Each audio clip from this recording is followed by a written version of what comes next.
Merely, I will basically introduce our speakers today. My name is DESPINA LALAKI, sociologist. I teach at the New York City College of Technology at CUNY. And as I said, I will introduce the speakers maybe and monitor the conversation. We can probably try with starting with Safadi. I completely slaughtered your name. Who is a freelance journalist who works across broadcast and print media. He writes regularly for Arabic and Syria opposition websites and was a presenter for Syrian radio station Hava Smart. And he has worked for The Guardian, The Observer, BBC Radio 4 and international NGOs. Hopefully after him, and provided again she can hear us and she can participate, Nursen Bakir. She's joining us from Turkey today, and she has studied film, received her BA degree at City University of New York and the MFA degree from San Francisco State University. She has made several documentaries and short films in the US, the Netherlands and Turkey, taught at universities in Istanbul, and while she also writes for the newspaper Birgon. With us also today, and people who are actually present here, YASSER MUNIF, Assistant Professor of Sociology at Emerson College and co-founder of Global Campaign of Solidarity with the Syrian Revolution, which aims to shed light on grassroots resistance and everyday struggles in Syria. He has written book chapters and journal articles on media analysis, Afro-French identities and political economy. And in addition, his articles appear in the Arabic dailies as Safir and An Nahar.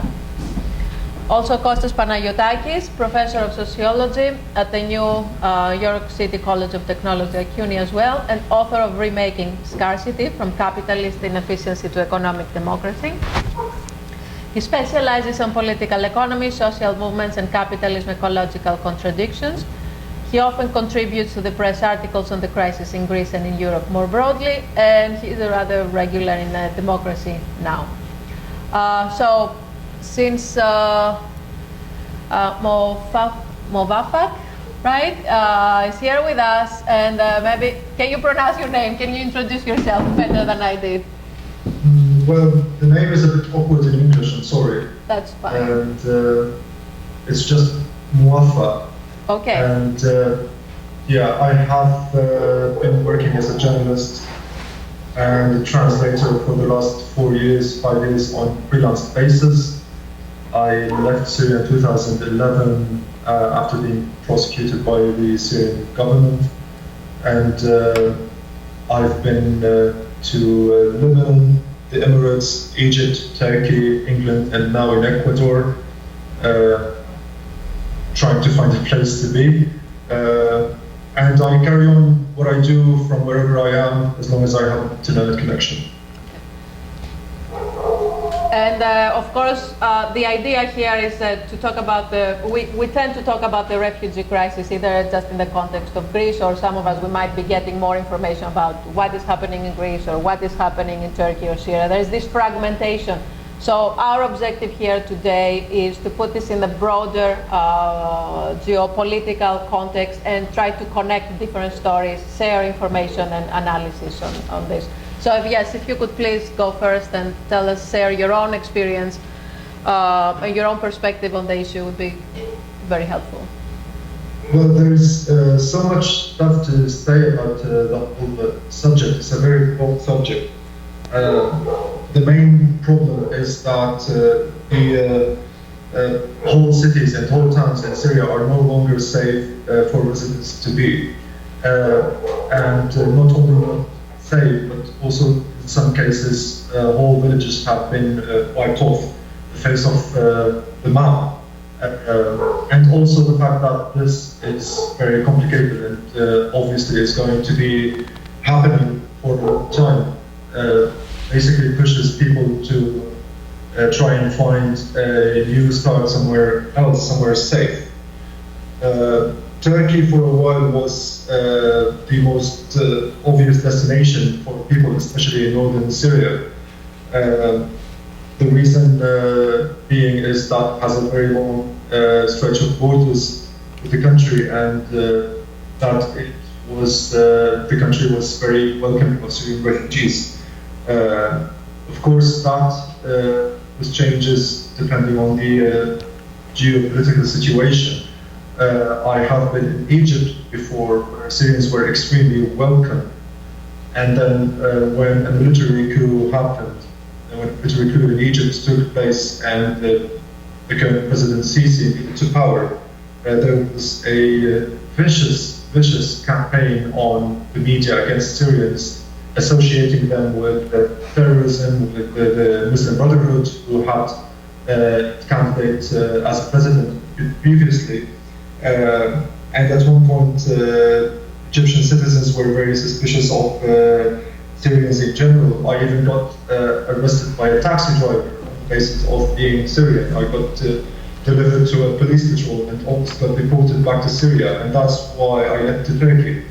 Now, the problem in Turkey is that it is actually a dictatorship in the making, and it's being run by a very incompetent dictator who's willing to do a lot of actually not very intelligent things in order to achieve interests. And we've already witnessed something like that, where Syrians are being used as a political pressure to achieve certain deals that Turkey wants to have with the European Union in terms of visa application procedures for Turkish citizens, or other interests, or like for Turkey to join the European Union. Syrians have become very sensitive to this fact that they will always be used as a political pressure card, especially in neighboring countries, in countries that are immediately involved in the Syrian crisis, in countries that have something to gain out of it, and that's why a lot of people do not feel that Turkey is a good permanent place. Also, in Turkey, as a Syrian refugee, you will always be recognized as a Syrian refugee, while in further away countries, you can maybe be lost in a crowd somehow. I haven't faced any problems in terms of people in Turkey, of course. The only problems I was facing is with authority, with paperwork, with not being allowed to travel freely. Turkey is presenting more and more restrictions on refugees. There are now rules that oblige Syrians who want to travel from one Turkish city to another to obtain a travel permit, which is, I find it really surprising that something like this happened in 2016 in a country like Turkey. Also, Syrians who want to travel abroad of Turkey lose their right to be on temporary protection status in Turkey, because I don't really know the reasons, but when you leave Turkey, you're not allowed to go back and be there on temporary protection status. You can only go back as a tourist. That actually happened to me. I went to London on a visit, and on my way out, I was asked for a travel permit, and they call it that, but when I went ahead and started doing the paperwork, it turns out that a travel permit is basically you giving up your rights to temporary protection status. And I made the point that I wanted to come back, and I was told that I can only come back as a tourist. And I figured that's fine, I'll come back as a tourist and just overstay my visa in Turkey, because I have no option. But then after I left Turkey, there was a change in rules, and Turkey started demanding Syrians with a visa to get to Turkey. So I basically got stuck abroad. And this constant change of rules, these restrictions that are constantly being introduced, make Turkey a not very attractive place to stay on some semi-permanent basis for Syrians. Okay. I mean, you can continue if you wish, but unless you want to take a couple of questions now, in case we lose you later. Instead of me going on and on for a while, because I'm a bit talkative and I might just get carried away. So, okay. May I ask if you could attempt sort of like a periodization of how Turkey has been dealing with the refugees from Syria the past few years? I mean, definitely we know of changes now following the agreement with the European Union. So maybe draw some rough comparisons about how the situation was before, if you know of any changes now. Yeah. Well, there were several refugee camps on the borders on the Turkish side, because any camp on the Syrian side isn't safe from airstrikes. So there were several on the Turkish side of the borders. Also, there was a large number of Syrian refugees outside refugee camp in Turkey, renting out flats and trying to live somewhat normally within Turkish society. For the first year, everyone was very happy and grateful for the way the Turkish government had been dealing with the Syrian refugees, allowing them to enter the country without restrictions. What year is that? What year you refer to? I'm referring to 2012, and then following few months. Okay. Of course, the situation on the border is constantly changing, depending on what's happening in neighboring areas in terms of military operations. Sometimes the Turkish government shut down all crossing points and prevent anyone from arriving to Turkey through regular crossing points, and then this is when people start to smuggle themselves across the borders into Turkey. Now, there has been a lot of cases where the Turkish, it's called Jandarma, I think it's the army. Turkish army had shot at Syrian refugees trying to cross the border, at civilians.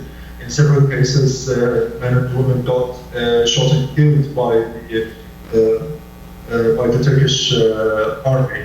And this started to happen more frequently in the past year, in late 2014 and 2015. Of course, the situation inside Turkey in terms of people, there wasn't a lot of problems. I lived in Gaziantep for a year, where Gaziantep is a relatively smaller town. Well, it's a city, and there was a lot of Syrians there. And I was surprised actually to see how tolerated we were, although there were so many of us, and it's only normal to think that people will be at least annoyed of having to deal with this influx of refugees. That was not over with people. Of course, you get a lot of hospitality from Turkish people, but the case isn't exactly the same with authority, and I guess that's the case everywhere. Authority is the authority, and you end up facing a lot of questioning on what you're doing here and what you're working.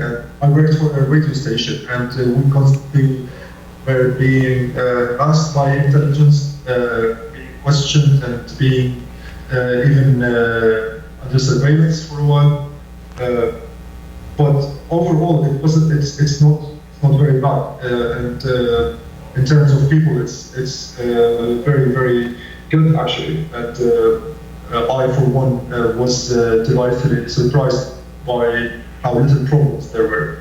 Of course, now in places like Istanbul, there are more problems, especially with the crackdown of the Turkish government on the Kurdish villages in southern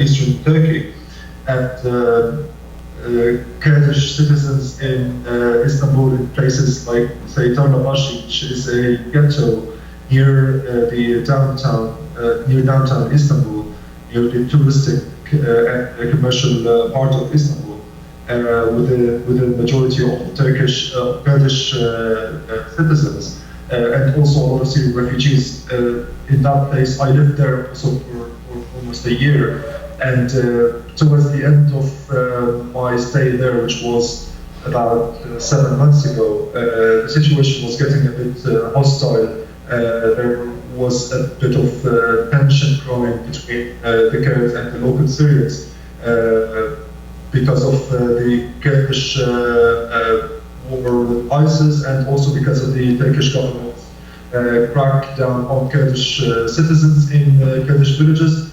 And it's also very welcoming approach to Syrian refugees. The other thing that is very problematic, I think, is the fact that the Syrian interim government is based in Turkey, and they need to have very good relationships with the Turkish government to be able to operate from there. And I think they are not doing a very good job at that. In fact, that they make things worse by taking sides in the local Turkish process, where they show a lot of support to the Turkish president.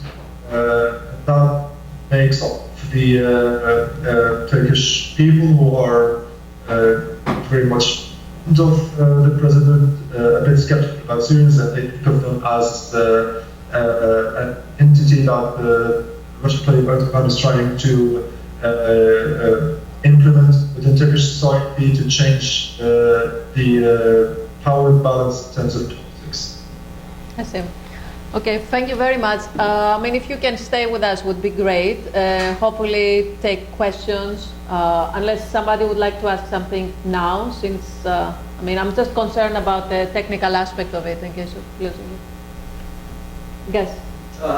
One question is, it's my understanding that a lot of, that most refugees are internal refugees, i.e.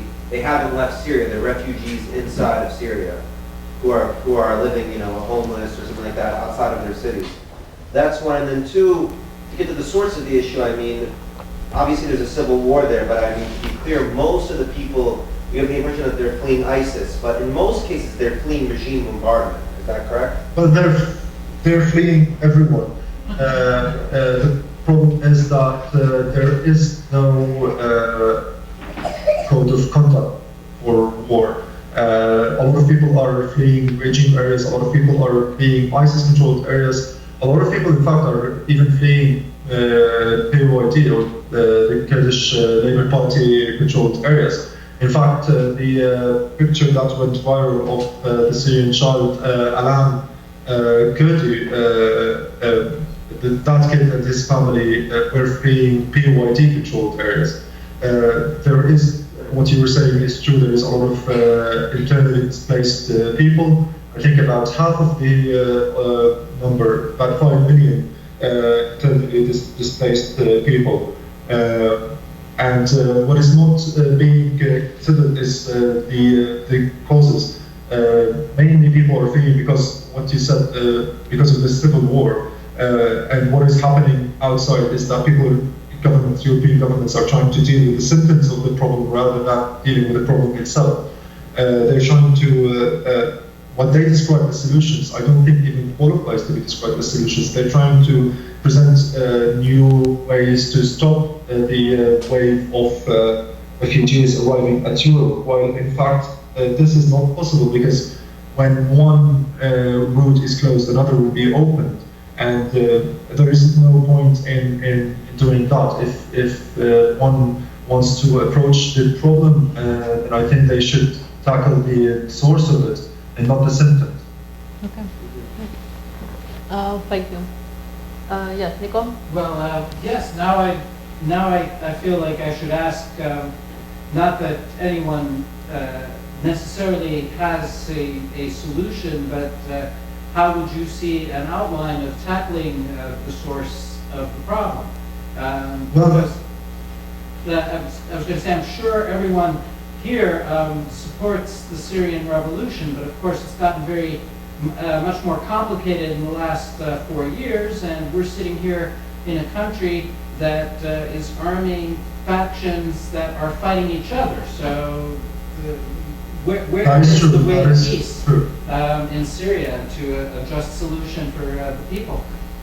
Yes. Well, to be honest, I don't really think there is a solution. This kind of logic does not apply. Having having a described solution that is applicable. What's happening in Syria have shown the inefficiency of international organizations, have shown a complete failure to deal with internationally influential crisis, which is a shame, unfortunately. I honestly don't know what the solution would be, but what could be happening is pressure from local citizens in different countries on the government to facilitate a better process for asylum seeking for refugees. I don't see the point in granting refugees asylum upon arrival and at the same time not allowing them to arrive in a safe manner. Basically, a friend of mine, for example, went to the Swedish consulate in Istanbul trying to apply for a visa, and his application wasn't even submitted. He was told that if he gets to Sweden, then he would be granted asylum, but he will never be given a visa. So basically, he was asked to risk his life, and there is a big logical gap here. I do not understand that. As you said, it is very complicated, and arming different factions doesn't help. A lot of work could have been done a lot earlier, when things were a lot less complicated. But now, I think we need to separate what's going on. There are two separate crises: the refugee crisis and what's going on inside Syria. They are completely like the refugee crisis is completely caused by the Syrian crisis, but the Syrian war has no clear solution and seems to be going on for a long time, which means that a lot of refugees will continue to leave the country. So I think a feasible solution, especially for us regular people who have collective power, is to push for more sensible policies on refugee and asylum-seeking processes. Okay. Thank you very much. Is it possible to have Nursing with us? Is he connected? I don't think so. Okay. I have One more question. Okay, please. I was wondering if you could, I was just on the island of Lesbos, and there was a lot of criticism by some of the smaller groups of volunteers about the larger NGOs, the UN, for example, and other very large NGOs, that they don't do as much as they claim they do, and it's really the smaller groups that are taking up a lot of the work.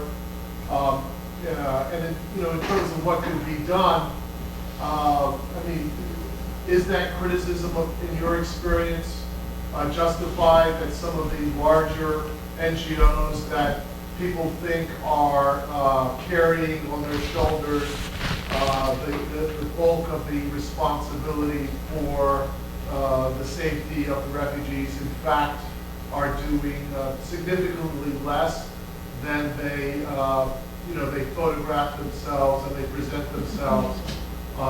Or, in your experience, is that a mischaracterization, and in fact, they're doing as best they can?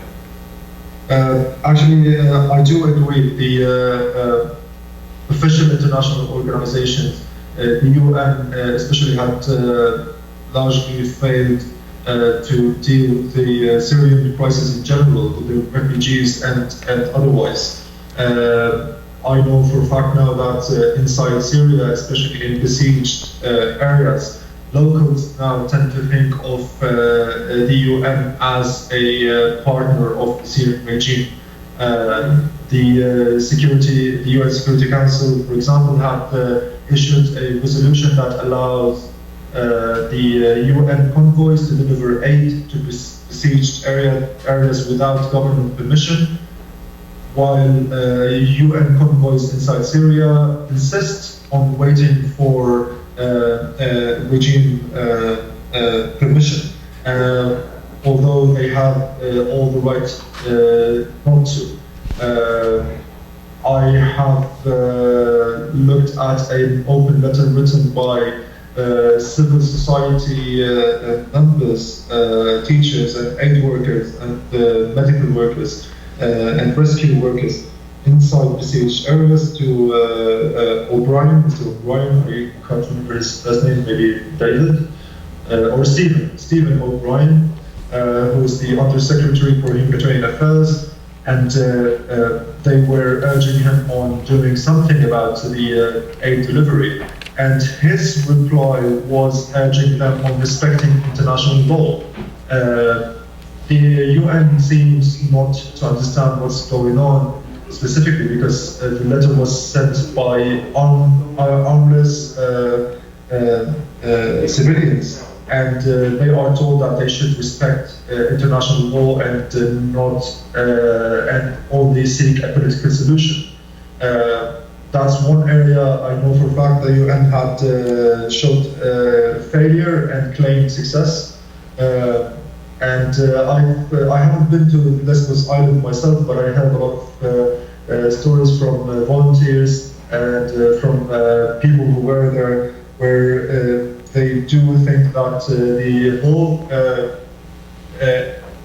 aid process on the island is very inefficient because of almost rivalries between different NGOs, and because the larger NGOs, the international NGOs, are more authorized or get more authorization to work, but do not do what they should, while the smaller ones do a lot of the work, although they are being passed by police constantly.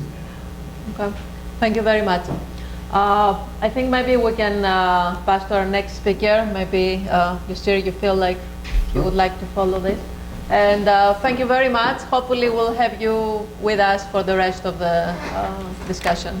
Thank you. Sure. Thank you for having me, and thank you for coming. So I'm Syrian, and I'm initially an activist. Now I teach in a college. It's a bit boring, but that's life. And I've been to Syria back and forth a number of times. I lived in Syria before the revolution, but I've been to Syria since the revolution 5 times. Initially to Damascus in 2011, 2012. I went to the demonstrations and so on. And then I started organizing in the US and other places, and I felt that it might not be a good idea to go back to Damascus.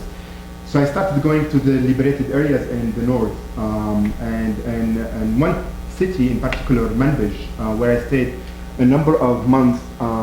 And I was interested in why is it that people are not seeing the revolution. I mean, they talk about all different things. They talk about civil war, they talk about proxy wars, they talk about intervention, about global jihadism, about all sorts of different labels. But in many of those narrative stories, the revolution is invisible. And that was basically the entry point or the starting point for me. Why is it that the Syrian revolution is invisible when people on the ground, and what I witnessed on the ground was the complete, opposite picture of that. I mean, people they believed in the revolution, they were risking their lives for the revolution, and they felt that, the question of dignity was extremely important, and it deserves one risk their lives to fight for that dignity. And they were experimenting with all sorts of things, and they were creating all sorts of institutions, from the legal to the political. I've witnessed a number of meetings on the ground, starting at 6, 7 in the evening, and going up until 2 or 3 o'clock in the morning. And obviously, whenever there is a meeting in the city, there are informants in the city who tell the government that the government sent their airplanes and threatened the city, and so you have several hundred people meeting and debating a number of the questions, and you have lawyers and you have peasants and farmers and doctors, and there is no hierarchy. I mean, it's really like horizontal in a way, and everyone has a voice, and everyone can express, you know, the kind of problems they're experiencing and so on. And you have the airplanes threatening to bomb them. So what I'm trying to say is the question of the refugee is and should be connected to the Syrian Revolution, and this is how I perceive it. And I think it's a grave error to disconnect or delink the refugee question. I don't think it's a crisis. The refugee question from the revolution.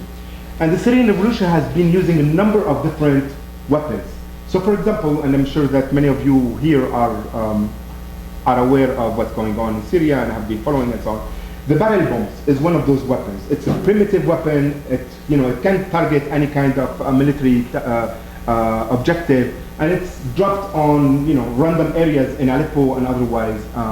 And one of the reasons why the Syrian government or the Syrian regime does that is to provoke a flow of refugees.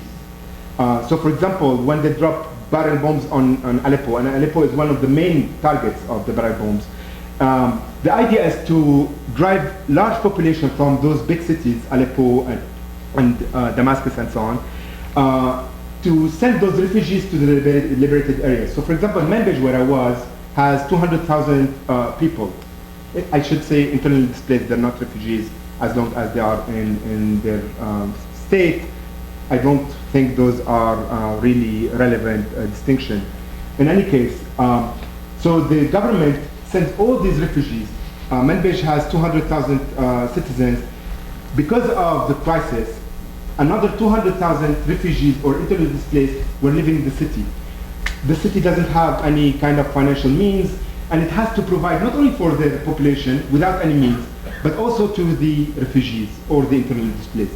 And that means that the Syrian government wanted to destroy any kind of alternative that was emerging in those liberated areas.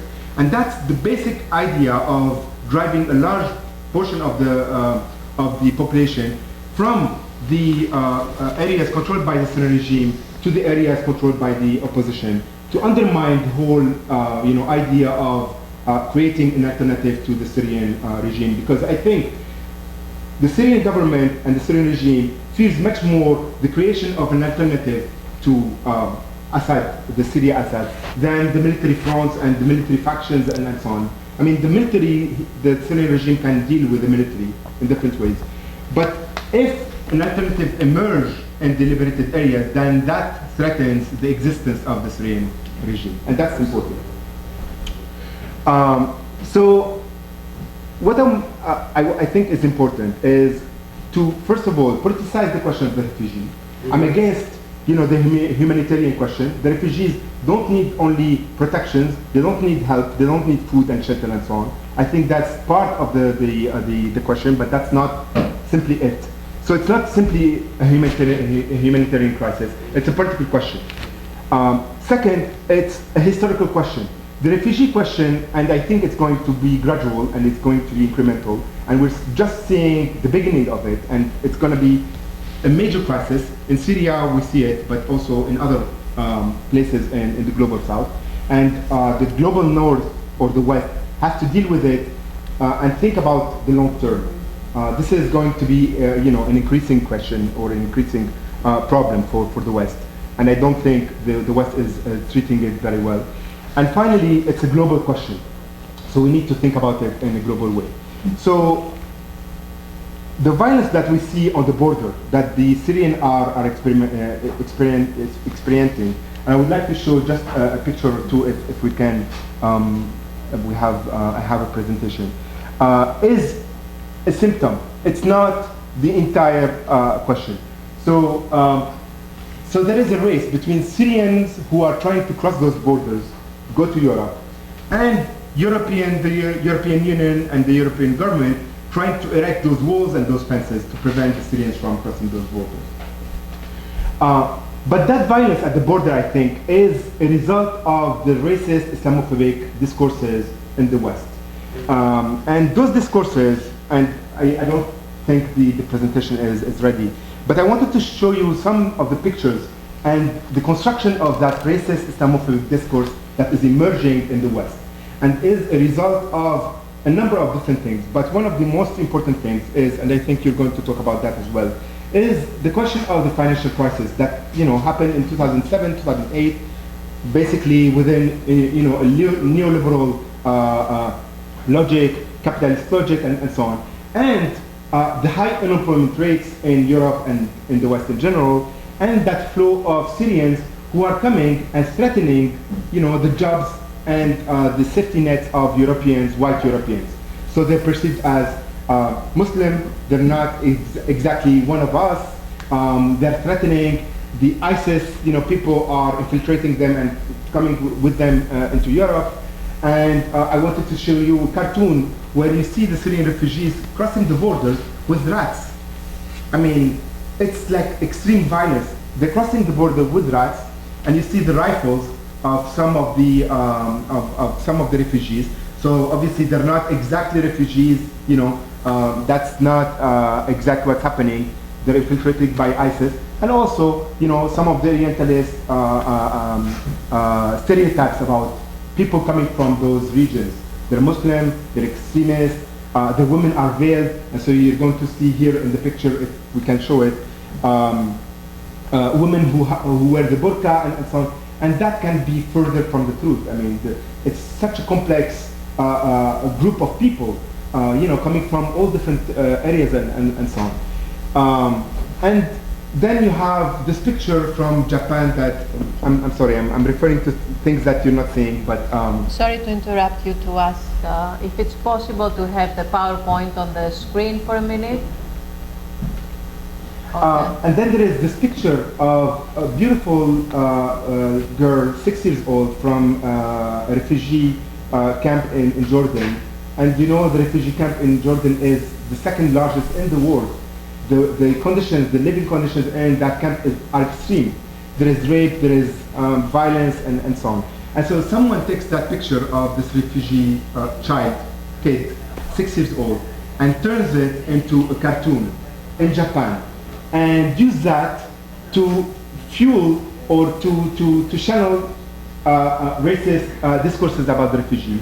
And so what you see, the caption that this child is saying, I want a better life, I want to go to restaurants, I want a gourmet meal, I want to travel, and so on. So those are the Syrian crossing the borders. Can we go to the next one, please?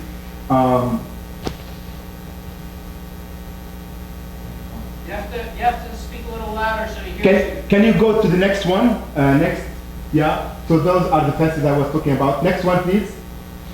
And the famous or infamous journalist who dripped a father and his child, and I'm sure that you've all seen that. Again, the violence at the border. And next one. And so what I'm saying is that that violence is a byproduct of those racist discourses. This is one of the titles in The Sun, a British newspaper. Rescue boats, ? I'd use gunship to stop migrants.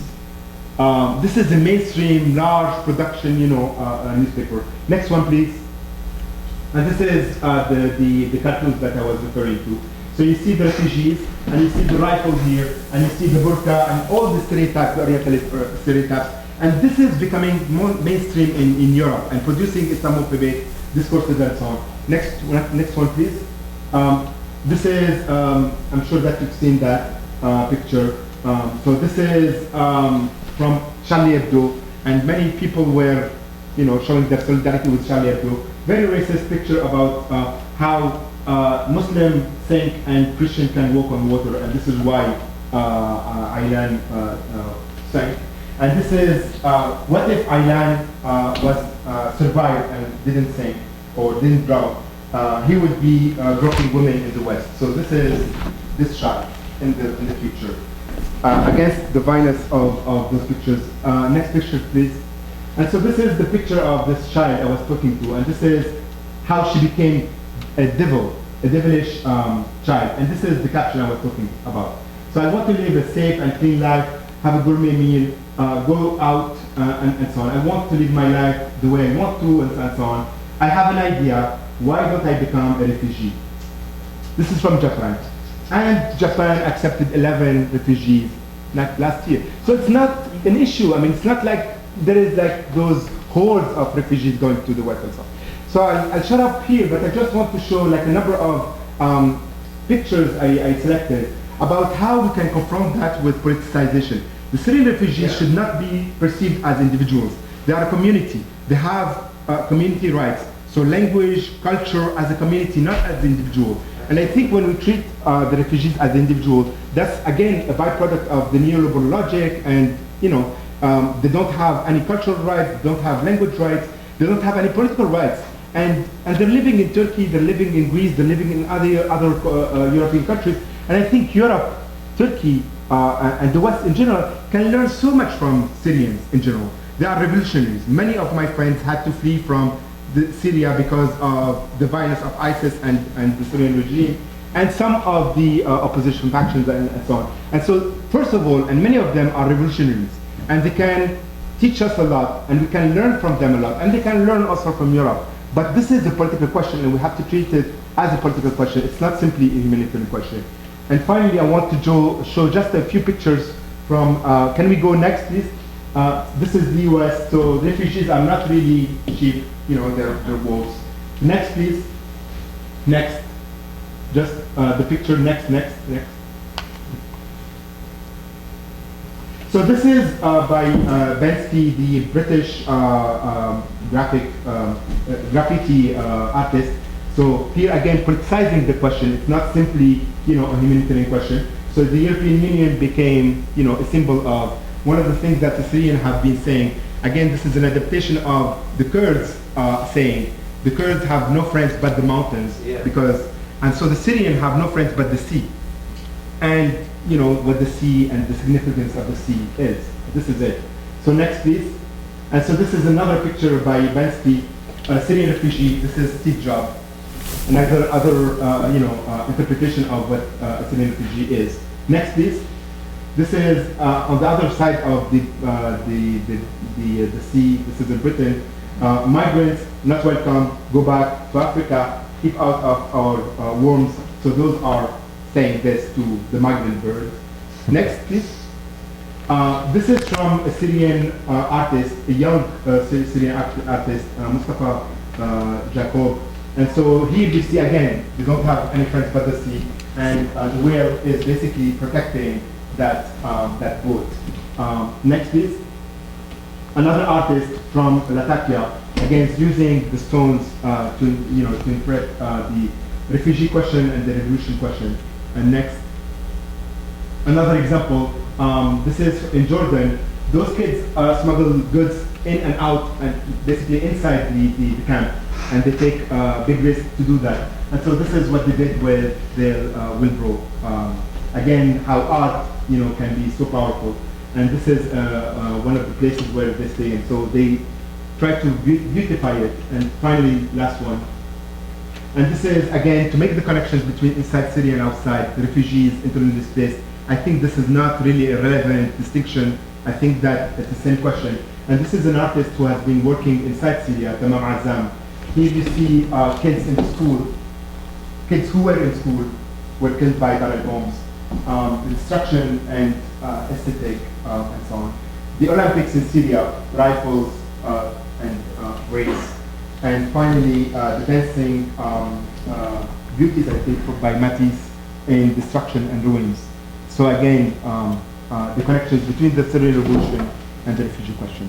I apologize, I spoke for too long. That's fine. That's great. Thank you.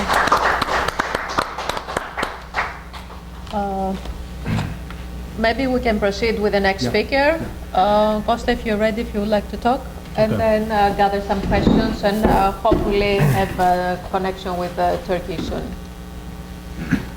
Okay, so I see the refugee crisis as a typical example of the capitalist world system's long-standing tendency to produce humanitarian catastrophes and then to leave the victims of these catastrophes fend for themselves. The millions of refugees that have to leave their countries and look for safety and a better life in neighboring countries and Europe are trying to escape the war and the general immiseration that results from the economic and geopolitical competition that is central to contemporary global capitalism. Many of these refugees are from Syria, others come from Afghanistan, and yet others from other war-torn parts of Asia and Africa. Many of these countries have become chaotic as a result of military interventions and other kinds of meddling from Western powers and the US. So the chaos cannot be attributed to non-Western so-called or quote-unquote barbarians, such as ISIS, or to dictators such as Assad, who go against the West's supposedly democratic norms. Although actors such as ISIS and Assad are certainly dangerous, they are not antithetical to the global capitalist system, but simply its product.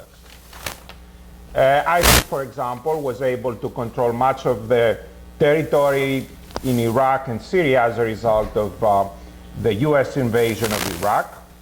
And of course, it has similarly benefited from the chaotic situation in Libya, once again after the US and European military intervention in Libya. Of course, it was able to grow into the monster that it has become, thanks to the support of long-standing US allies such as Saudi Arabia and Turkey. All of these factors that have contributed to the current mess express the attempt to control economically and geopolitically important areas of the world, such as the Middle East, and to minimize the influence of powers such as Russia and Iran that in various ways pose a threat to the continued world hegemony of the US and the West. This hegemony, of course, having been already challenged by the ongoing global economic crisis as well as the Arab Spring. In any case, the refugee crisis is a reminder of the human toll that the operation of global capitalism and of the economic and political elites within it routinely produce. And it is not just that millions of people have been displaced from Syria and other countries after being bombed or seeing their neighbors or family being brutally murdered by the various parties to its conflict. Even after they leave their original countries, they often find themselves subjected to exploitation by traffickers and repression by governments in Europe and elsewhere that refuse to accept them. In the case of Europe, for example, all kinds of dubious devices are used to keep refugees out. Walls, fences, and we saw some of that in your slides, and detention centers are built up, and rubber bullets and tear gas are used to defend the borders from those fleeing the wreckage produced partly through the contribution of the supposedly civilized West. Moreover, dubious distinctions are made between refugees and economic immigrants, and I think that you talked to that with the Japanese cartoon is a good example of that, because what it implies is that this girl is posing as a refugee when in fact she's an economic immigrant. And by the way, this kind of distinction is used, of course, to create hierarchies within the refugee population and to divide them. And it creates resentment because, you know, it's sort of those who are officially recognized as refugees become kind of the elite among the wretched of the earth, so to speak, while the economic immigrants are sort of seen as second class, and they are denied the economic, the sort of legal rights that come from the characterization as a refugee. And this whole thing, of course, is a product of a twisted logic of European elites, where if your life is threatened by war, you have a claim to the characterization of refugee and the legal rights that come with that. But if your life is threatened by poverty, misery, economic exploitation, that is routinely generated by global capitalism, then you're merely an immigrant and you have to be detained and deported back to where you came from. And as a result of the, and this has already started happening, of course, after the recent agreement between the European Union and Turkey. So, and of course, moreover, even this problematic distinction between refugees and economic immigrants is applied in an arbitrary fashion, so as to disqualify even large numbers of people who come from countries that do have wars, such as Afghanistan, right? So you have the paradox where the UN, which recognizes Afghanistan as a country, it recognizes Afghans as being refugees, but the Europeans do not recognize Afghans as refugees because that makes it easier for them to basically not have to deal with them and to keep them out. So while the racism of the European policy on the refugees becomes clear every day, there are of course also social forces within Europe that have shown solidarity towards the refugees and have criticized the way refugees are being treated by European governments. It is worth pointing out, however, that even some of the criticism against European policies is couched in ideological ways that obscure the issues. And this happens, for example, in Greece, and I think Greece's sort of left-wing government is sort of guilty of that, where they are likely to argue that the current European policies towards refugees go against European ideals. They should be changed accordingly to fit with the supposed European ideals and principles. I think this is problematic because it sort of idealizes Europe. So as to argue that despite all the appearances to the contrary, all the racism that we see in the actual stance of Europe, that it suggests that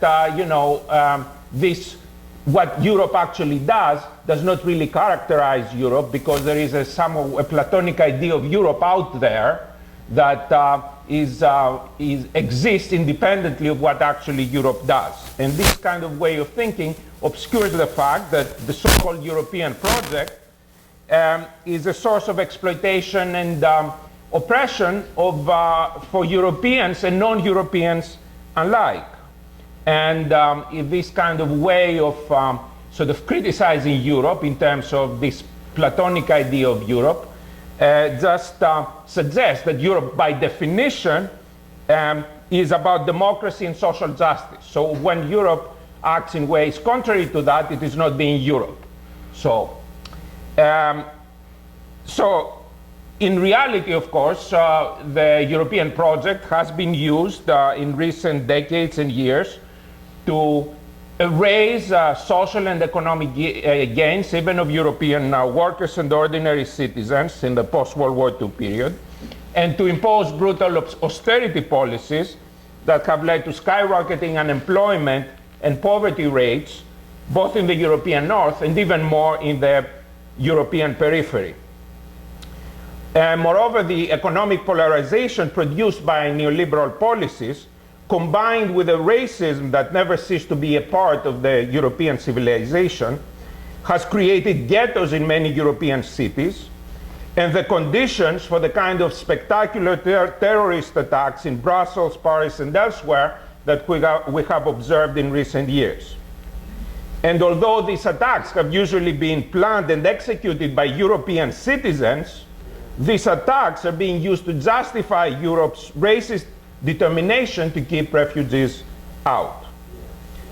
And it is ironic, of course, that Europe would in the long run stand to gain from an inflow of refugees and immigrants. Indeed, many European societies are in a state of demographic decline. And this demographic decline has, of course, been exacerbated by the neoliberal attacks on family support policies and the welfare state. And sectors, by the way, of the European political and economic elites do recognize the potential benefits of, from immigration. So Germany's initial openness towards refugees last summer, which encouraged the growth of refugee flows, was partly motivated by the labor needs of German industrial capital. And as we know from American history, of course, capital's demand for cheap labor has often in the past led countries to adopt an open-door immigration policy. What American history also teaches us, however, is that such open-door policies oftentimes also create the conditions for xenophobic and racist backlashes, which is precisely what seems to be taking place in Europe right now. So after creating monsters like ISIS outside Europe, the contradictions of global capitalism are creating other kinds of monsters within Europe. Not just the terrorist groups ready to indiscriminately hit in subways, theaters, and airports, but also the rapidly growing influence of racist, fascist, and neo-Nazi groups on the policies adopted by the more respectable political forces holding power in Europe. What this means practically is that all these problems will never be solved by scapegoating immigrants and refugees, but by uniting with them to fight against the capitalist system that plagues both our existence and theirs. This is important to stress at a time when growing numbers of people in the US and elsewhere are becoming disaffected by the effects of growing economic inequalities on themselves and their families. It is also important to stress, in view of the fact that the number of refugees in the future is likely to increase as a result of climate change and the ecological havoc that capitalism is wreaking on the planet. Without a clear recognition of what lies at the root of people's discontent, this discontent is likely to be channeled by reactionary far-right forces such as the fascists in Europe and the likes of Trump in the US.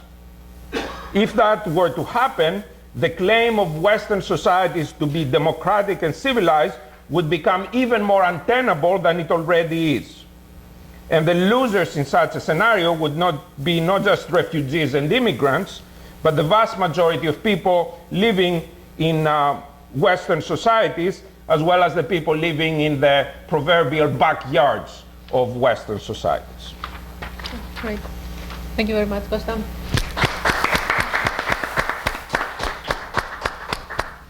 How come I wasn't involved? Sorry? In retrospect, one for you too. There is one or two or maybe 4 points that I want to add if I have the chance to. Sure, let me see if I can gather a couple of questions from the audience, and definitely. So please, anyone has any questions? Yes. You're talking about Islamophobia, this is the only aspect of what is going on in Europe today. The issue is so complicated.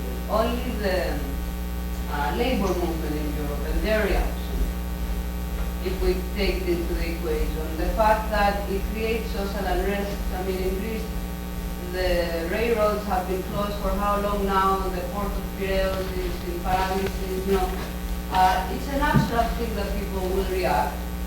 The locals I'm talking about, and we do feel bold with that. And when it comes to Islamophobia, I think that what concerns me, because I will talk about myself at this point, what concerns me is that I have not seen from within Islam a criticism, a strong enough criticism of the hijacking of the religion for political purposes. I don't think that they have gone through that. Whatever the Enlightenment was for Europe, and we can argue about the Enlightenment, I don't think that Islam has gone through that internal criticism that it has to go through. So it will not be scary to the Europeans, because right now it is scary. It is scary to live there. Okay, because I know that in the Middle East they used to have mixed populations for centuries and thousands of years, and right now these people are not there because their life was made so uncomfortable that they had to leave, okay? And it wasn't just the Western imperialism that has caused that, it's also within the area, the local classes. And I haven't seen a strong enough movement within Islam that criticizes this kind of behavior and this kind of politics. Okay. Another one, John. My question is particularly to the two Syrian speakers, but it's for all of you. Many people, both in the peace movement and in broader society, think that the Syrian Revolution is over. It's hopeless, there's nothing left, and the only solution is some kind of negotiated settlement between Assad, the U.S., and Russia, sort of tamping down all these conflicts that exist in society. And so I'd like both of you to comment on that, and also specifically comment on the role of Iran and Russia, whether they're part of the solution, as often is advocated. Another one? Yes. No, yes. I just want to state something that worries me. For some time now in Greece, there's been talk about special economic zones, the creation of special economic zones. And what worries me, I don't want to say that it might happen, but it worries me that the further exploitation of refugees and employed people in Greece in the creation of these special economic zones where people are kind of put in there to work with very minimal wages, without any rights, without any worker rights.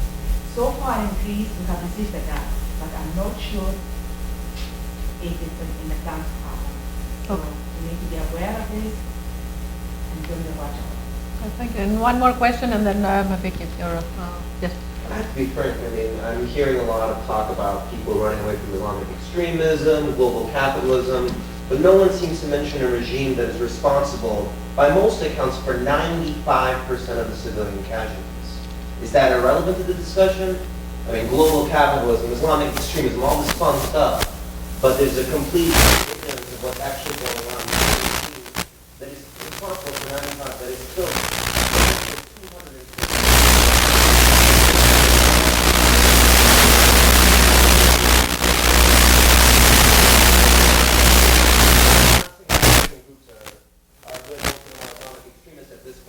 Insurgency, but I mean the context of a regime that, in my opinion, instigated the war and is, by all accounts, by a far margin, the biggest causer of civilian casualties seems to be absent. So I was wondering if that could. Yes, sir. Would you like to take some of this? I will start with the last question. I think that this is an extremely important question. Thank you. Point.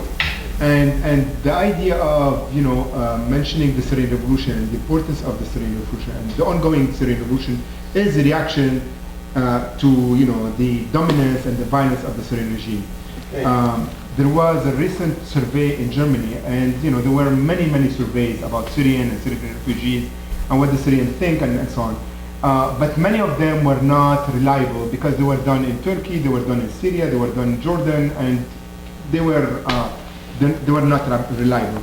Most recently, there were a number of surveys in Germany, and one of them found that around 80% of the Syrians fled Syria because of the Syrian regime. Thank you. And only 18 or 17% fled Syria because of ISIS. Europe doesn't like that. Europe thinks that the Syrian fear ISIS, the Syrian are fleeing Syria because of ISIS. ISIS violence is not comparable to the violence of the Syrian regime. ISIS members are disciples compared to what the Syrian regime does. And ISIS doesn't have airplanes. ISIS cannot drop barrel bombs. So I think this is an extremely important point. And I can't highlight that enough. And as long as there is a Syrian regime, and this is the response to what you were saying, Joanne, the Syrian people will not stop the revolution. The Syrian revolution is ongoing. And I mean, whenever there are a revolution, there are big players. I mean, whether we like it or not, they are there. Iran and Russia and the US and Europe and Saudi Arabia and Turkey, all those are, and I've said this since the beginning, and many of the Syrians actually agree with that, are the enemies of the Syrian Revolution. There is no state that is supporting the Syrian Revolution. The Syrian Revolution does not have state allies. The allies that they have are people, networks of people throughout the world, and we've seen a lot of solidarity. So the Syrian Revolution is going to go on. And what's interesting, just to show that the power of the Syrian Revolution and the fact that it's still alive, is just, recently, because of the ceasefire between quotations, there was never a ceasefire. The Syrian regime has been bombing and dropping, barrel bombs, despite. Just yesterday, 50 people. Yeah, and the Russian as well. They've been killing non-stop since the so-called ceasefire. But with the ceasefire, there was some form of decrease of violence. And because of that, there were a huge number of people protesting, civil protests, rallies, and so on. And they were protesting against ISIS, they were protesting against the Syrian regime, and they were protesting against jihadist groups and so on. Yeah. And so this is to say that the Syrian Revolution sometimes might, shrink and might be marginal and might be in the cracks, but it's still there. And it's not going anywhere as long as there is a Syrian regime and there is dictatorship, a despotic, powers in the Arab region. It's not just about the Syrian regime. Absolutely. And finally, I wanted to just say one word about Islamophobia and so on. I'm atheist. I don't believe in any religion. But I will tell you something. The Syrian, for the most part, are non-religious or pious. They're not about, equating Islam with politics. Political Islam is really marginal. And it's becoming dominant because of the, European or Western imaginary. All they want to see is ISIS, Al-Qaeda, Ahrar al-Sham, Jaish al-Islam, and so on. But those groups are really marginal. People, even, just to give you an example of Raqqa that I know very well, and also Mosul, 80% of the fighters, people who are fighting with ISIS, are fighting with ISIS because they get salaries from ISIS. And many of them, when they have the opportunity to flee from Raqqa or Mosul, they will do it with their families. That's the only reason they're fighting with ISIS. It's not about ideology, it's not about, going to whatever and see those 72, whatever. So Islamophobia is in the imaginary of Europe. It's not about, No. Furthermore, My point was Can I would like to say a few things if I may. yeah. Can you guys see me? No. we see It's big fine, deal. you're not missing anything. A nice beard you have there. Beautiful avatar. I'd like to begin with the lady who was talking about Islamophobia, and she was saying, I'm not sure if I got you right, but you were saying that you haven't seen a critical movement within Islam. not strong enough. Would you name a few of the weak ones that you have seen? By name, no. I know that there are, for I don't think you have looked. For I example, don't think you have looked. you have the secular bloggers that have been slaughtered in the streets every Yeah. time they are. I don't think you have looked enough to make the judgment that there aren't critical movements within Islam. That's one thing. The other thing is that the conflict in Syria is largely not completely unrelated to the religion. It's basically like any other war or struggle or conflict. It's down to economical reasons. It's about resources. It's about historical conflicts. It's about the legacy, the imperial and colonial legacy of European countries in the region. A lot of the problems that are erupting in this manner today are immediate results of the colonial history of Europe. The division of the region into nation states that did not before exist, that forced people to end up with identities made up by war generals who ended up as dictators ruling the country after having agreements with colonial powers. This is what's causing the problem in the first place. It's not about Islam. ISIS is there because it speaks to this fascination by Europe and by the West in general in mythology. The whole conflict in Syria is now being discussed as if it's a myth, while in reality it's real events happening now, and we are talking about it in terms of religion. It's not really the case. ISIS is there because it appeals to what we expect as audiences in the West. The other thing about I wanted to add to what Mr. Yasser, right? Yeah, Mr. Yasser was bringing up examples from sort of misfortunate media coverage of the Syrian refugee crisis. And of course, that's one narrative. On the other hand, we have the other narrative, which is that refugees are completely vulnerable people that we need to look after and help. And although they're both very, very different as narratives, they do the same thing, which is stereotyping all refugees into one of two stereotypes. And then, of course, not all refugees are going to be helping building a better Europe, and not all refugees are going to be raping women around in back streets in Europe. Individuals, they are individuals, they are different, they have different, they are real people with real lives. So there isn't a point in trying to advocate for refugees, and there isn't a point in trying to use the other narrative to describe them. What's going on basically is, I think, a fear of admission, because if Europe wants to deal with the refugee crisis and what's going on in Syria and the Syrian civil war, then there should be a lot of admitting of mistakes that have been done in the past by the colonial European countries in the region, and they need to take responsibility in that. They need to recognize that. As long as they do not recognize that, this Islamophobia will continue, because people in Europe, I think, recognize their nation state's role in what's going on in the country, and they fear some sort of revenge. And this might be one of the reasons there is a lot of Islamophobia. The other thing is about whether the revolution is gone or is defeated. I honestly do think so. Mr. Yasser might bring up many examples of protests, but I think revolution is more than just protesting.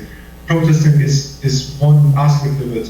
There is other aspects. Revolution needs to have a project, needs to have a vision, needs to react, while unfortunately revolution in Syria does not have a project. And that's largely because we as Syrians have been basically deprived from our right to have political opinions and political critical thinking.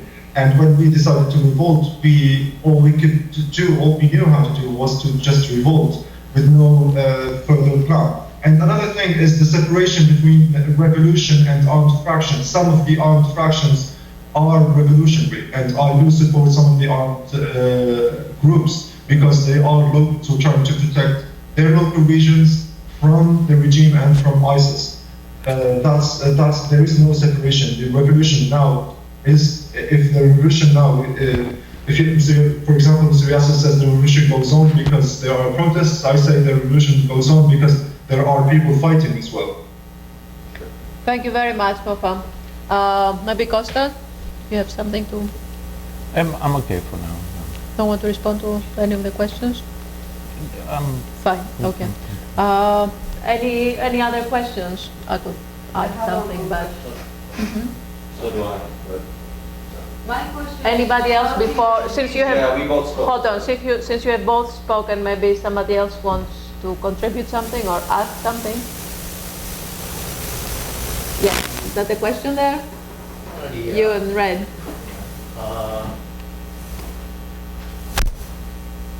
I'm thinking about the possibility of raising some such demand as safe and easily accessible routes for anybody that wants to leave Syria, the country we're talking about tonight, leave Syria, or anywhere in Europe. obviously it's not going to happen without a very big struggle of migrants and of European workers. Talking about the European continent at this time. My belief is that it would take such an immense struggle with a degree of unity we're seeing on a small scale only in Europe at this time. But it would be, if that struggle did develop, I think it could win some gains and get some more people out of the zone of danger and relatively safely as possible, to safer places. But I also think that, talking as a revolutionary socialist, you would have to point out something that would get kind of obvious as it went on, which is that to keep such a gain as the free movement of workers, you need a revolution. But I do think it should be possible to make some steps toward that. And I do see the original manifestations of support for migrants by many people in Germany, Austria, even Hungary, various other countries. The basis for it is there. Especially if you can put it in the context of fighting for employment for all based on an economy which could provide enough for all. Fucking capitalists didn't run it and siphon off everything for themselves. Okay, thank you. Yes, please. Another kind of, I just wanted to introduce, if I could comment, I'm from Lebanon myself, and I've been to Syria, so I have some knowledge of this. Just another thing to put things in context, Lebanon has somewhere to the order of almost 3 million refugees, 2.5 million, something like that. So does Jordan, also has that number, and Turkey has more than both. But Jordan and Lebanon are small countries, and Lebanon's a very, very dense country, poor country, and it has more refugees than all of Europe, by far, who is rich and big and more than America. So I frankly have no sympathy, for zero, absolutely zero sympathy for any complaints from Europe and America about the refugee crisis, when the country that I'm from, a poor, savage Muslim, tiny country with very little infrastructure, has adopted about more than 50% of its population in refugees. That'd be like 150 million coming here. Dorcia? Okay, I never identify myself as a Christian, never. Even though I have been born and raised a Christian in the house of a priest. So the fact that Islam is become such a big part of a national identity, I think needs to be discussed. The other thing, what I wanted to ask you is, how do you envision the future of Europe or the world? Okay, let's say that the nation states have outlived their purpose. And we can debate whether nationality is created or is a natural evolutionary up to a certain extent that comes from culture. Nation states, up to some extent, have managed to keep people together along the lines of language or other aspects of culture. And right now, I think it's a natural reaction that in Europe that it has not been homogeneous, but you could say that it has at least characteristics of homogeneity. The same way the countries in the Middle East have their own dynamic going. Same thing in Europe. So the fact that you have such an influx of people within another society, it's expected that it's going to create conflict. Okay. So how do we envision the future unfolding? That's what I would like to hear. Okay. And I just wanted to make a comment, go back, just talk about the fact that there is no way for people to kind of rational or procedure for people to leave creates these masses of people that are represented as this kind of frightful group of people. In other words, the lack of that creates a fantasy, that these people are treated in such degrading ways, feeds a certain fantasy. And then, if we go to the fact about the number of people and the size, again, when I was on Lesbos, the way it's represented, the tourist industry in that island has completely disappeared because the media represents these people as flooding this island, when in fact, they're in a very small part of the island, and in fact, people are volunteering from other parts of the island and going to help out in that one beach or one stretch of beaches. But the media photographs them in such a tight way, Right. not representing any spatial space around them, that it creates this fantasy that Europe is like a boat that's full and these people are coming and Europeans have to, get the oars and knock them before they flood the boat. So it's by not having any kind of, decent way for people to navigate. And the thing about the economic too, a lot of the refugees from Pakistan, for example, are just treated with such horrendous conditions, and they're because they're economic, the refugees, they don't really even count. So their situation is so dire. And in fact, the deportations have pretty much been kept to these young Pakistani men as a way of saying, it's again creating a hierarchy among these. Politically, the most safe deportations, basically, so far. Maybe in a minute, Joan, Costa, would you like to respond to any of these comments or questions? Yeah, I would say, first of all, national identities have always been socially constructed, and they are constructed out of populations that are heterogeneous, and then this is as much true for European national identities as for any kind of national identity, where by the end of the process, people from different regions feel that they are Greek or that they are French or whatever. And I think, the religion has been as much as central a part of the construction of the Greek national identity as any. So I don't think that's, I think it would be misleading to say that somehow,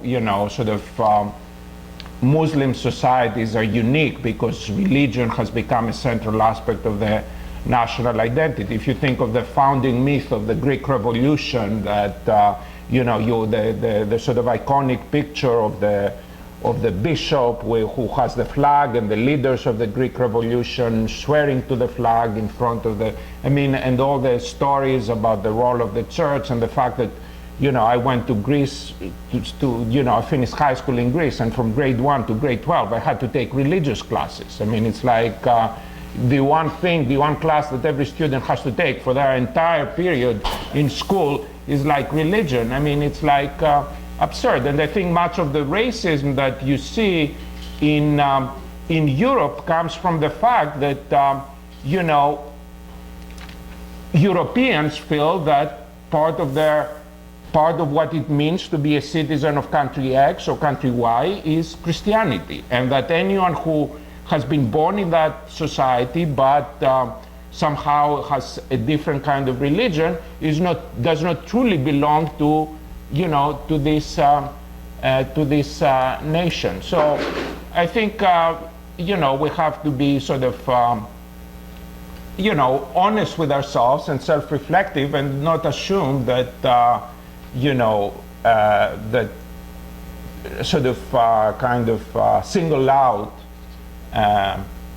Islam or Muslim societies as being sort of kind of exotic or somehow different from how we really are. That supposedly we are sort of paradigms of secularism and rationality and the Enlightenment and so on and so forth. Thank you. Yasser?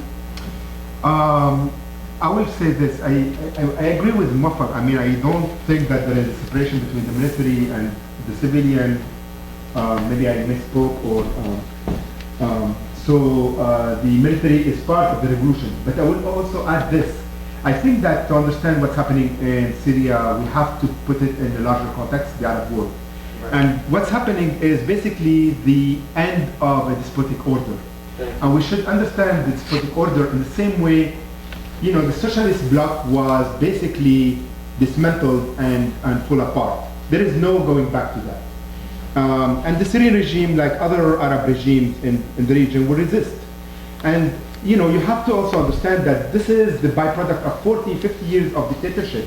And obviously it's going to be messy, it's going to be chaotic, it's going to be radical, it's going to be extreme. I mean, we also have to understand that there were no political spaces in Syria. The people who were involved in politics spent their lives in prison. Those all are the only political spaces. I mean, look at this irony. The only political spaces, I think, during the Syrian Revolution in the beginning were prisons. The prisons in Syria during 2011 were the most liberatory.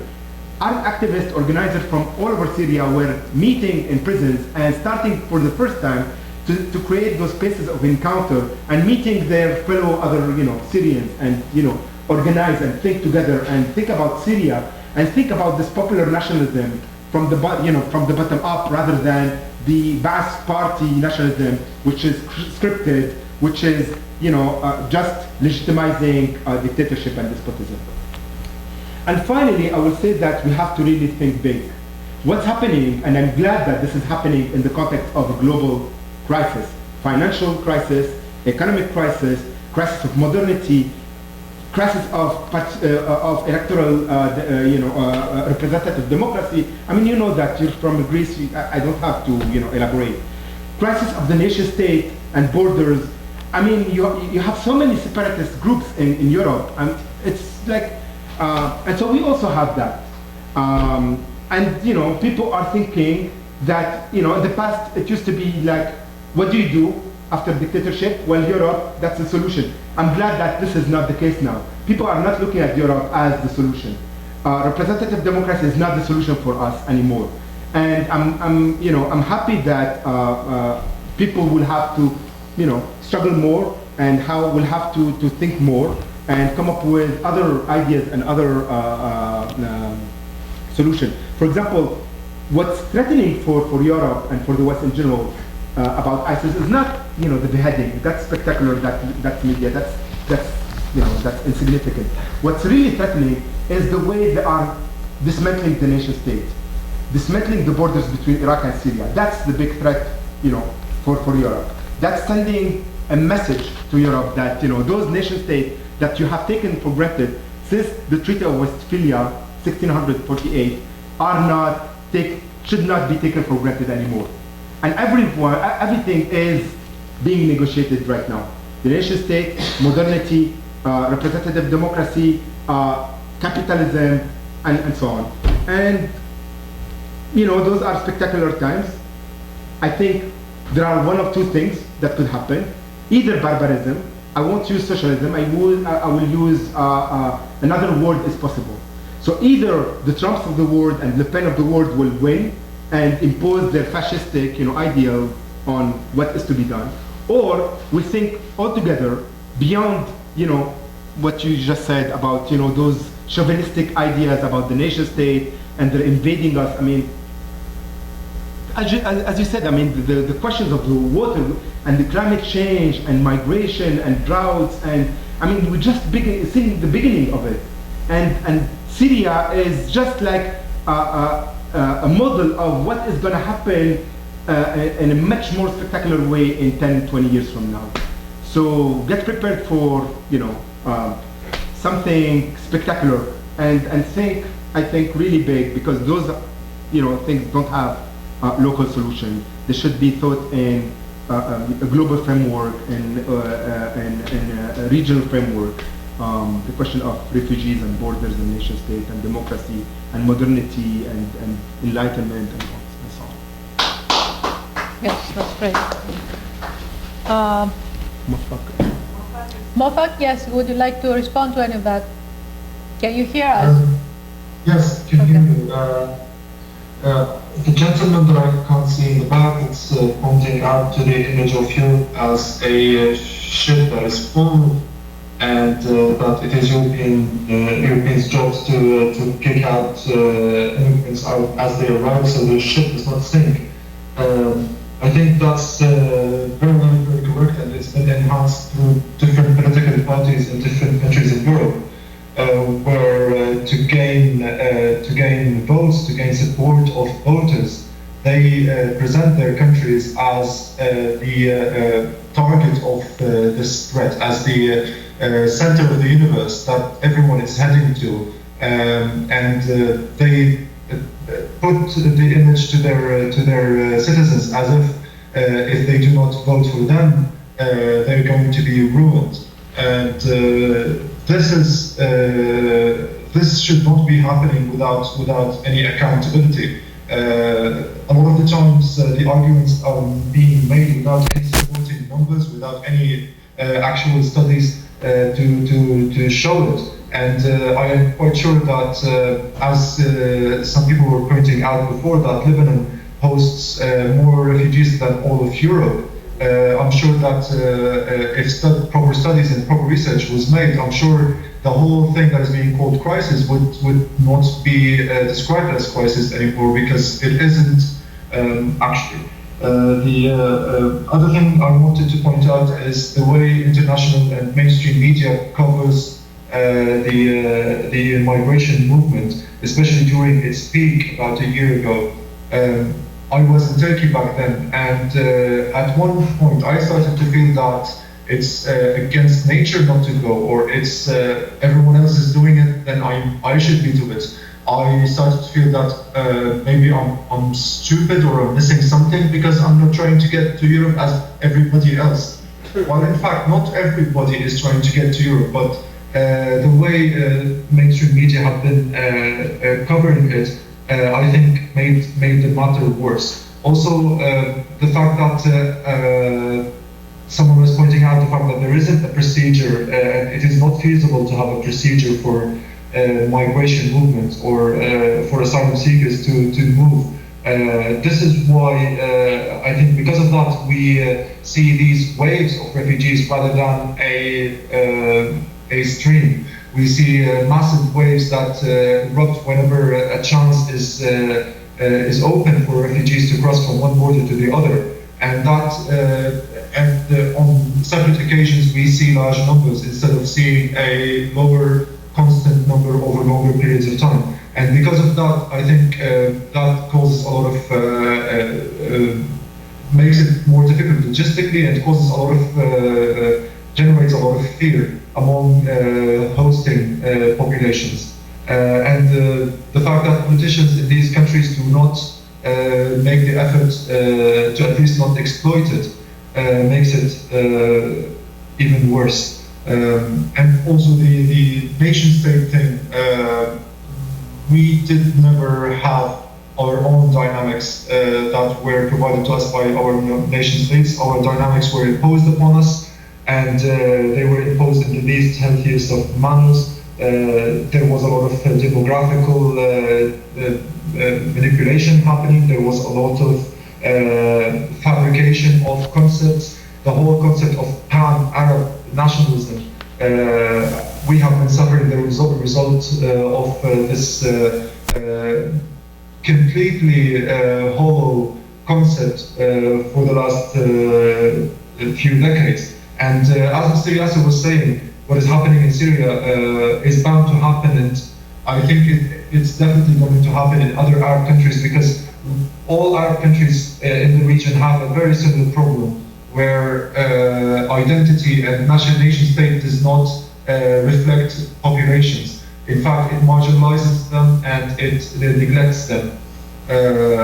And the other thing that I wanted to point out is the fact that the struggle eventually isn't a religious one. Although it's being described in these terms, and it is very easy to see it in these terms, but in fact it's all about the same factors that play out in any other struggle or any other conflict that happened before in history that will happen later on. It's about economics, it's about resources, it's about historical disputes, between different populations due to colonial policies in the past. It's the description of the whole situation through religion, the lens of religion, and through that lens only, will only make matters more complicated and less comprehensible, less understood. Although it's a civil war, it's a religious war. It's basically down to economics. Yes, thank you very much. Yes, John. First of all, I'm not sure you ever announced who sponsored this meeting. No, I never did. Okay, well, I'll have to secret out. It's co-sponsored by AKNY, the Greek Solidarity Movement, and the other organization that I'm a member of, the Campaign for Peace and Democracy. And I have to say, I think this has been a fantastic discussion. It's really more serious and more probing than any of the discussions we see on our screens. I have a question about the responses in Greece to the refugees. I have two images in my mind. One is Golden Dawn taking advantage of the stress that people feel and rebuilding its image. And the other is ordinary Greek people very generously coming and doing what they can to make life livable. And I'm sure both of those images are true. I wonder if COSTAS in particular, that any of you could describe in more depth, how strong are these tendencies? Are there other ones? And finally, I wanted to YASSER, first of all, point out that your first name is YASSER, not your second name, if I'm not mistaken. Yeah, my first name is YASSER MUNIF. And so, I just want to put in a defense of representative democracy and socialism. And I think that representative democracy comes in for such a bad reputation because of the sham that it has come to be in our societies, where it's drenched in big money and the real decisions about life are not made. I think we should have a kind of grassroots, accountable, lively, representative democracy, both in politics and in economics, which is why we're so. And if I may add something which kind of complements what what you started saying about the situation in Greece, and of course all these countries that we have been discussing, they have their particularities and their specific histories and politics and so forth, but in a way they might also be representing sort of microcosms of bigger context here, like what is happening in Greece, that conflict between, the rise of the far right and fascism on the one side and solidarity. And since you, YASSER, you talked about the opening of various political spaces. I like the metaphor, like prisons actually being probably some of the most free spaces. And we all know like different examples drawing from the United States right now, what is happening in France, what's happening in the Arab Spring and so forth. Yes, and they would be wonderful, even though it might be kind of hard to imagine it right now, like a global revolution or international revolution, a coordination of all those fights. But I wonder also whether this opening of political spaces can be happening, it is happening probably, like gradually and in a very fragmented way, in a very local way. And again, I think the example of Greece is very good. The various solidarity movements that we have experienced there, which I believe and has not been discussed very much, have been functioning as the most serious bulwark against the rise of fascism, or the continuous rise of fascism the past few months or years. So maybe if you want to comment on that, that would be great. You want to start? Okay, yeah, about Greece I would say that, and about Europe in general, that oftentimes the growing power of the far right does not just take only the form of growing electoral power. That happens as well, and perhaps Golden Dawn is an example of that, but it also takes place through the influence that far right and fascistic parties have on the policy of actually establishment parties. And we had already seen that in Greece, under the conservative government. But even the current left-wing government, I mean, we see certain things like the agreement with between European Union and Turkey, which has confined some of the refugees into detention centers. Now, many of them are in detention. The people who come now are sort of detained rather than in open camps. And they are basically sending people to Turkey, pretending like Turkey is a country that is sort of safe and respects human rights and so on and so forth. So even in a legalistic point of view, in terms of international law and I believe the Geneva Conventions and so on and so forth, this is a sort of clear violation. And many sort of, large human rights organizations have criticized the agreement for that reason. So we see this growing influence of far-right in Europe, which has led to the closing of the borders. And we also see that, in many ways, the rhetoric of the Greek government tries to be sort of more progressive and so on and so forth, but we do see sort of changes in the policies, and of course there is pressure for them to sort of move even more to the right. And so you hear people, commentators, talking about that the Greek government has to lay down the law, and how can there be immigrants who close down the railways, and if a Greek did that, they would immediately be arrested, and why are they allowed, or why aren't they told where to go? Why are they allowed to form their own camps rather than the government telling them you have to go there, and that's that. So there is sort of a kind of pressure for the government to move even more to the right on this issue. And it doesn't just come from the far right. It comes even from more sort of respectable voices and journalists and so on and so forth. So, but on the other hand, as you said, there is a lot of solidarity in the Greek population. And part of that has to do with the fact that many Greeks, especially in the islands, have had the refugee experience themselves. So, one of the ways that Greece was Greece went through many different crises in the 1800s and 1900s.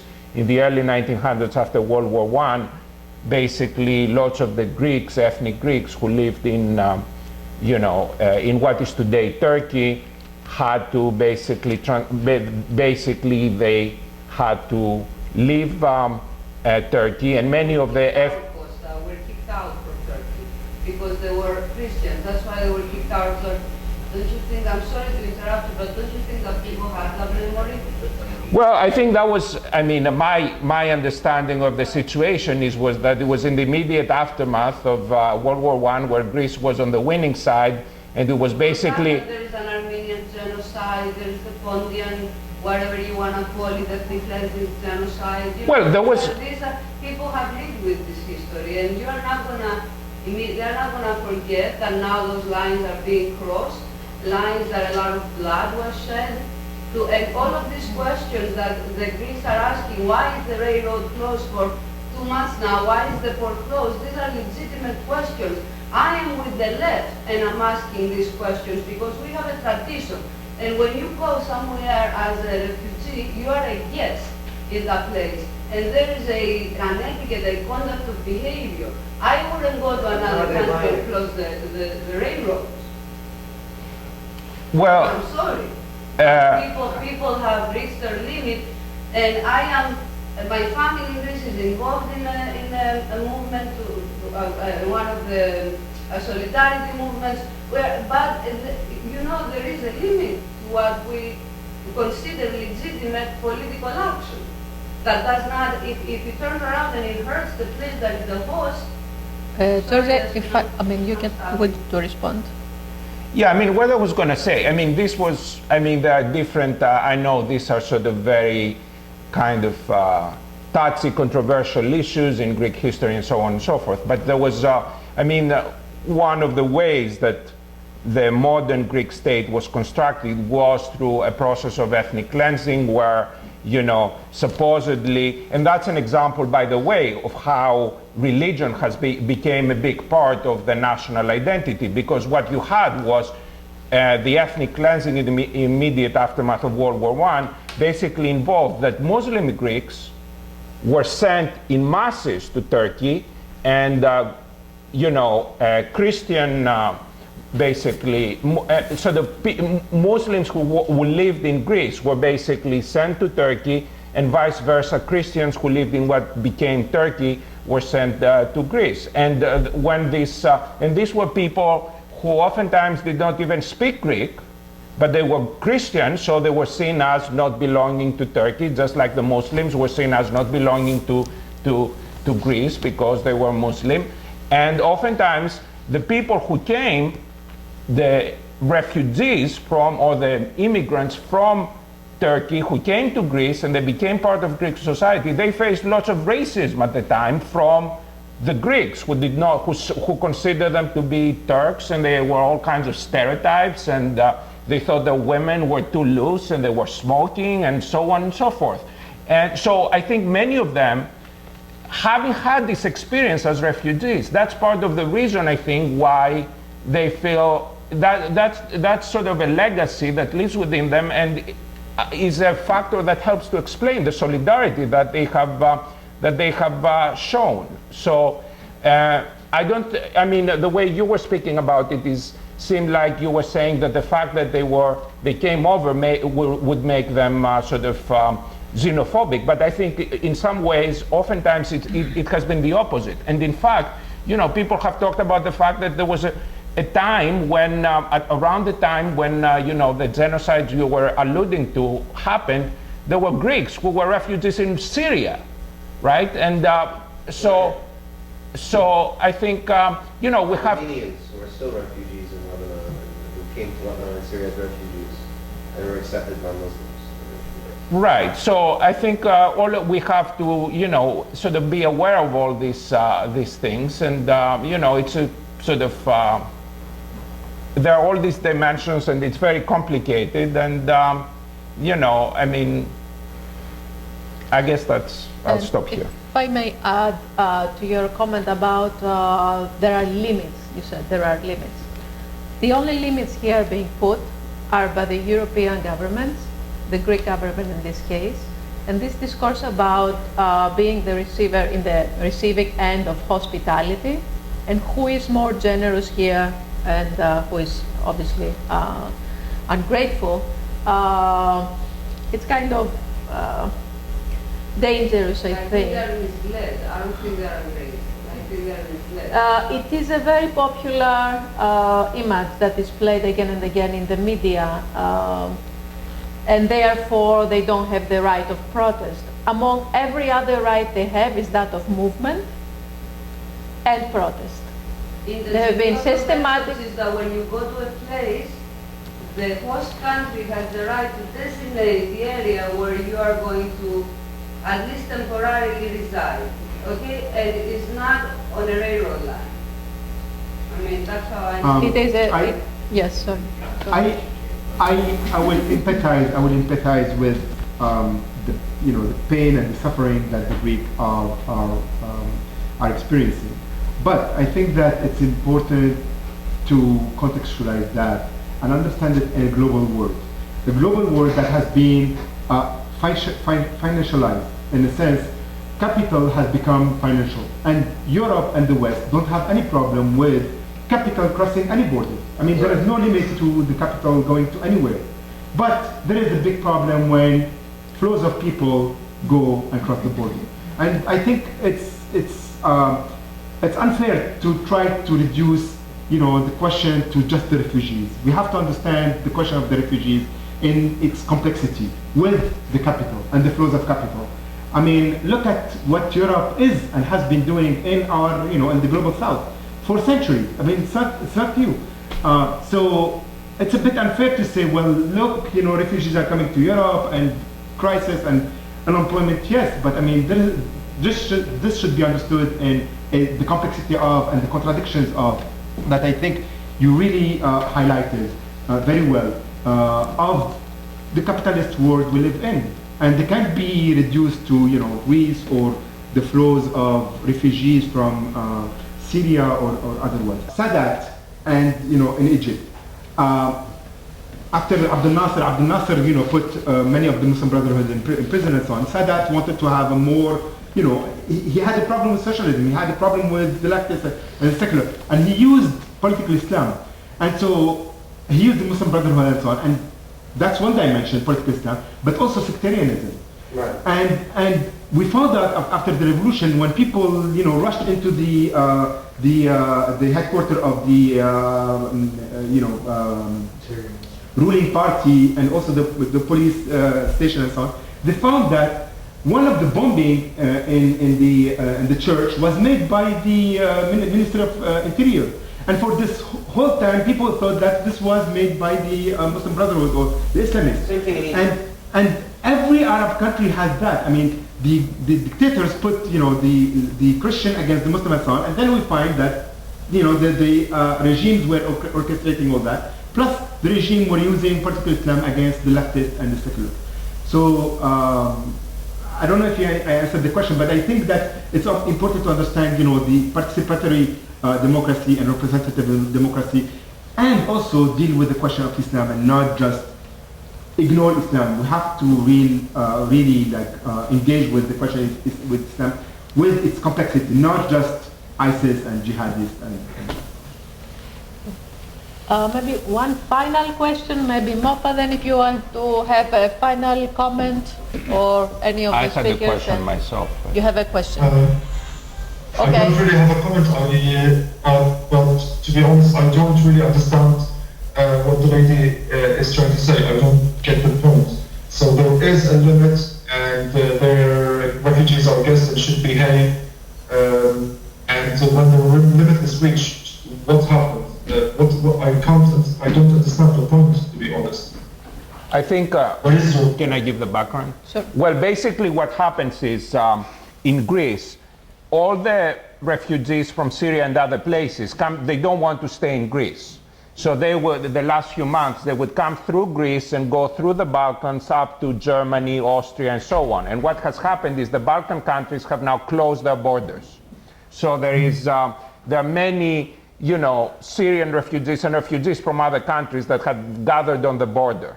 And they have like sort of an improvised camp, and they try to go through the border, and basically there is the railway that is located there that basically moves commodities and, from Greece to other Balkan countries and Central Europe. And this is becoming a bit of an issue in Greece because it's in a state of economic crisis, and business interests in Greece are starting to complain that they're losing lots of money, and and basically the refugees are doing that to put pressure. They're hoping that this might put pressure so that the borders can open. That's the background of the controversy. Yeah. And I did not understand what was she referring to. Now I do. Okay, thank you. Costa, you had a question? And then yeah, my question is, I don't know if it's possible to answer quickly, but I was wondering if you could give us a very brief sort of map of the opposition to Assad, because I think part of the, obviously it's a dictatorial regime, but I think also he was, Assad, from my understanding, was also a thorn on the side of the West, because he was seen as an ally to Russia, of course, that has bases in Syria, but also to Iran and to, to Hezbollah and so on and so forth. So I'm sort of, so I assume there is a diversity within the opposition, and that some opposition forces could be deemed as more emancipatory than others. So I was wondering if you could speak a little bit to the diversity of the opposition and give us a brief map or a brief sense of what the different groups are within the opposition. Right. So you also asked about my position about Assad. The opposition. The opposition, like give us a sense, because we, Yes. yeah. So, I mean, because we hear about the revolution in Syria, and presumably, my assumption is that, you know, not all opponents to Assad would necessarily be revolutionaries, or certainly not in the same way. Yes. So now in Syria there are many different fractions when we talk about opposition. The main one and the strongest ones are Islamists normally, for many reasons. Islamists like Jabhat al-Nusra, Al-Qaeda's franchise in Syria, has a lot of support from because it is part of an international organization, and because it receives a lot of support from certain states. And there is also other equally radical Islamist groups who are not affiliated with Al-Qaeda, who are Syrian, like Ahrar Sham, who have an alliance with Jabhat al-Nusra. There are also the Free Syrian Army, which is an army. The name was given because I think it sounded cool in the beginning of the revolution, but it's not a proper army. It's groups of different local fighters who protect their local areas. At least now this is what Free Syrian Army is. They are normally not mobilized by ideology or by having a nation project, but they are motivated by the fact that they need to protect their local areas. There are also the Kurdish forces. There are several factions within the Kurdish forces. There are Free Democratic Syria, or like Democratic Syria forces, who seem to be at more peace with the Syrian regime than other opposition forces. Generally speaking, the majority of the factions in Syria, which vary between secular and radical, they all oppose Assad. Most of the Kurds do oppose Assad. Some of the Kurds have an unannounced agreement with the Assad government. Of course, there is ISIS, which I don't know if it's considered opposition, but if it's supposed to be opposing Assad and everyone else. Okay, thank you very much. Nico, this is the final brief question. I think I'd best just leave it, because I would start another half-hour discussion about all kinds of different things. So I think this has been fascinating, and I really want to thank all the participants. Okay, great. The speakers. We should thank everyone too, and hoping YASSER is back soon. So, since maybe we can take this opportunity and ask you a question. So we can thank him waiting. While we are waiting for the answer. Maybe you can ask your question. Okay. A little bit earlier, I just wanted to intervene, and COSTAS more or less made the point with respect to the situation in Greece. I am reluctant to defend Greek government or Greek policy towards the refugees, which has been at times and in different ways inhumane and cruel over the last years.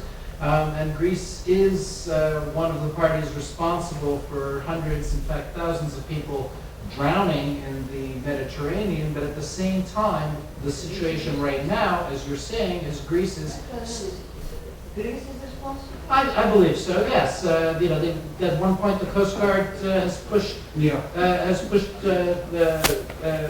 boats full of refugees back towards Turkey. I think everyone is responsible for the drowning. There should be no drowning in the Mediterranean in 2016 because refugees are trying to come over.